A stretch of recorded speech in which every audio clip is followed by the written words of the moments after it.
पण चांगलं कधी करत नाही. नाही नाही असू दे. नैसर्गिक आवाज मोठा आहे. घे सत्यतेची आना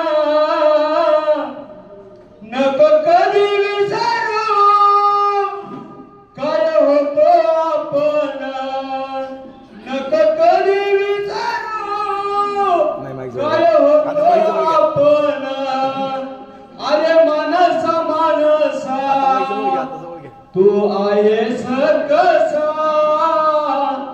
अरे पाण्यामध्ये बघा जसा टिपतो मासा काहीतरी चांगला वागण्याचा